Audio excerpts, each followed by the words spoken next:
I never imagined my life would change forever because of the flu. That day, I left work early, feeling weak and drained. I just wanted to get home and relax. But when I arrived, what I discovered shattered my world in an instant. A truck, belonging to a man I didn't recognize, was parked outside. Muffled sounds drifted from our bedroom. The feeling in my stomach was more than just illness. As I peered through the slightly ajar door, I witnessed my wife's betrayal unfold right before my eyes. In that moment, everything shifted. It wasn't just the end of my marriage. It marked the beginning of something entirely new. It was the start of a life rising from the ashes of infidelity. Before I dive deeper into my story, if you want to avoid having your life turn upside down like mine, make sure to subscribe to my channel. I share valuable lessons from real stories, just like mine. Please also share your thoughts on the shocking truths I face in the comments and support me by liking my video. Now that you're subscribed, let's get into the rest of my story. That Thursday morning at the office, the flu hit me hard. By noon, my boss sent me home to avoid spreading it throughout the workplace. All I could think about was my wife, Beth. I imagined her taking care of me, making chicken soup, and nursing me back to health. However, as I approached our home, I noticed an unfamiliar truck parked out front. Despite being sick, I didn't dwell on it and parked on the street. I expected Beth to look after me, but as I entered the house, it was eerily silent. The stillness unsettled me. I called out for Beth, but there was no response. As I headed toward our bedroom, I started hearing the sounds of two people intertwined. My heart raced. A voice inside warned me to stop, that seeing what was happening would change my life forever. I pressed on with each step, my suspicion deepening. I reached the door and peeked through the small gap. I saw Beth in bed with another man. In that instant, everything became painfully clear. The horror of that moment hit me as emotions swirled inside me like a storm. I watched as Beth gave herself to that man, and it shattered my perception of reality. "Oh, God, give it to me," she screamed, her voice echoing through the room. Something within me broke. I thought, how could I have been so blind? How had I not seen this coming? As Beth's body tensed amidst the man's incoherent grunts, I wanted to burst into the room. My heart raced. My hands trembled, but my legs felt like they were cemented in place. Why was I just standing there, watching? A chilling realization settled within me. It wasn't just betrayal I felt. It was the emergence of newfound freedom. I opened the door slightly more and snapped a few clear photos with my phone. The lustful expression on Beth's face. The way the man held her. "I'll never forget this," I whispered to myself, pocketing the photos.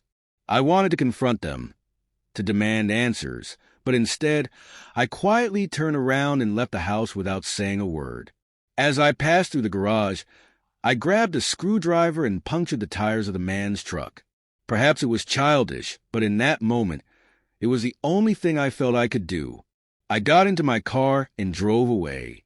Tears streamed down my cheeks uncontrollably as I hit the road. My life had transformed, and I was lost, unsure where I was headed.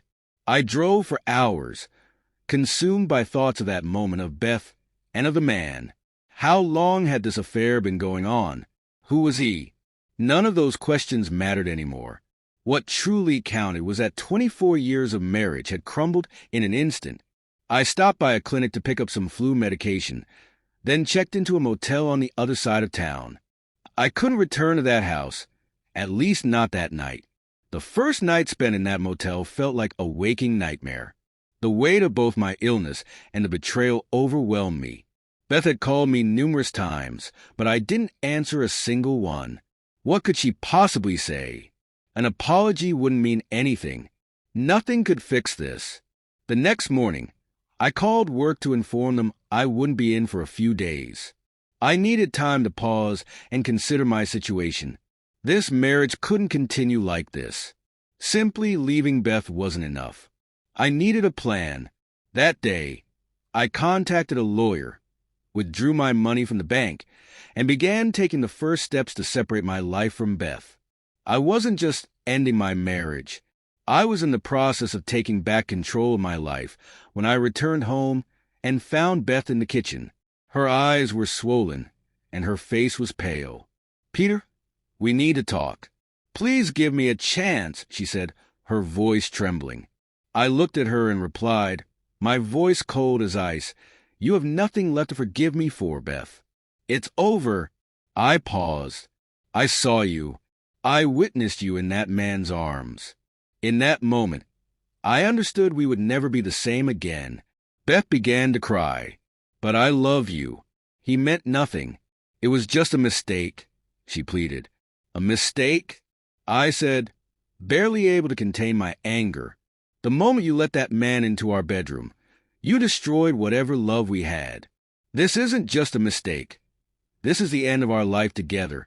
Beth, sobbing uncontrollably, reached out her hands. "Please don't leave. We can start over. I love you. I don't know what happened. I was just looking for some excitement. I still need you." I gently pushed her hands away and looked at her one last time.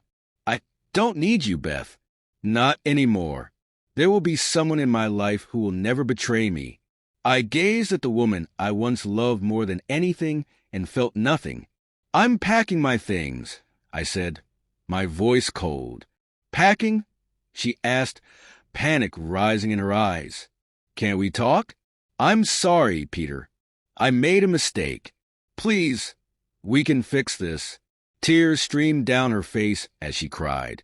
I shook my head. My voice was calm but firm. "Beth, there's nothing to fix.